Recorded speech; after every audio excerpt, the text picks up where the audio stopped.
அதே துருல் முக்தாரில் 1வது வால்யூமில் 614 பக்கம் தொழுதுகிட்டு இருக்கிறோம். தொழுதுகிட்டு இருக்கும்போது பேசக்கூடாதுன்னு சட்டம் இருக்குது. பேசக்கூடாதுன்னு சொல்லி முட்டு போயிட வேண்டியது தானே. பேசுகிறா என்ன விளக்கம்? பேசுறது என்றால் ஒரு கருத்து உள்ள விஷயத்தை சொல்வதுதான் பேசுவது. கருத்து இல்லாத சத்தம் வெளிப்படுத்தினால் நினைவில் அது பேசுவதில் சேராது. தொழுது கொண்டிருக்கும் பொழுது ஒரு கோழி வருது, பேங்கிறான், இது செய்யலாம். ஏன் அது பேச்சு இல்லை, ஆய்வு பேச்சு ஆராய்ச்சி பண்ணுறாங்க. பேசக்கூடாதுன்னு சட்டம் இருக்குதுல்ல, பேசக்கூடாதுன்னா பேச்சு என்றால் என்ன, ஒரு கருத்தை சொல்ல வேண்டும். இது கூட கருத்து தான் சொல்லுது. பேப்பண்ட கோழி கூப்பிடுறது அவனுக்கு தான், நாயை கூப்பிடுறது அது மாதிரிலாம் இருக்குல்ல, நாய் கோழியில் கூப்பிடுவாங்க இல்லைங்க, அந்த மாதிரி கூப்பிடுறது விரட்டுறது சே அப்படி சொன்னால் தொழுக முடியாதான். தொழுதுகிட்டு இருக்கும்போது வாடா போடா சாப்பிட்றான்னு சொன்னால் முடிஞ்சிடுமா. அர்த்தம் தராத சொல்ல வச்சு மிருகங்களுக்கு சொல்லுவோம்ல, மிருகங்கள் பூனை நாய் கோழிக்கலாம் அந்த மாதிரி வார்த்தைகளை தொழுது கொண்டு இருக்கும் பொழுது ஒருத்தர் சொன்னால் அவன் தொழுக முடியான்னு நினைச்சுக்கிறான். இது என்ன சட்டம் இது நீங்கள் ஏற்றுக்கிற முடியுதா? இறையச்சம் உடையவர்கள் இதை சட்டம்னு சொல்லுவாங்களா?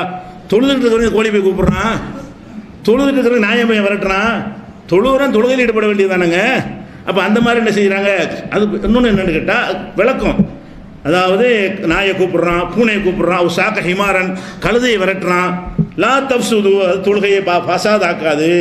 இல்லை அன்னஹு சவுத்துன், ஏனால் வெறும் சத்தம். லா ஹிஜா, அது எழுத்து கூட்டி வரக்கூடிய அர்த்தம் இல்லை. அதுக்கு அம்துகு சகுகு, வேணும்னு செஞ்சாலும் தொழுக முடியாது, மறதியாக செஞ்சாலும் தொழுக முடியாது. தொழுகையில் தக்பீர் கட்டிக்கிட்டு வேணும்னு கழுதையை விரட்டுறான், கழுதையை விரட்டுறதுக்கு ஒரு சத்தம் கொடுக்குறான், நாயை விரட்டுறதுக்கு ஒரு சத்தம் கொடுக்குறான், ஆட்டை கூப்பிட்றதுக்கு ஒரு சத்தம் கொடுக்குறான், தக்பீர் கட்டிக்கிட்டு நின்றுக்கிட்ட. இது தொழுகையை முறிக்குமோ? இதே முறிக்குது. பேசலையவன் பேச்சில் இதெல்லாம் வருமா? இதுக்குன்னு அகராஜில் அர்த்தம் இருக்கா? பேபேக்கு அர்த்தமாக தான் இருக்குமா? எப்படி ஆராய்ச்சி? இந்த மாதிரி ஆராய்ச்சி எதுக்காக பேசக்கூடாதுன்னு சொன்னுச்சு? பேசக்கூடாது மார்க்கத்தில் எதுக்கு சொல்லப்பட்டிருக்கிறது? அல்லாஹ்வுக்கு நமக்கு உள்ள முனாஜாத்.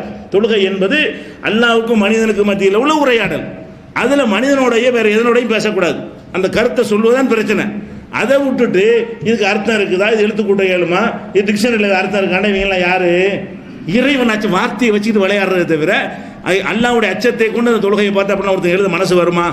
எல்லா தொழுகையும் பாழாக்குற மாதிரி. இதான் மதுஹப், ஹனஃபி மதுஹப். இதுதான்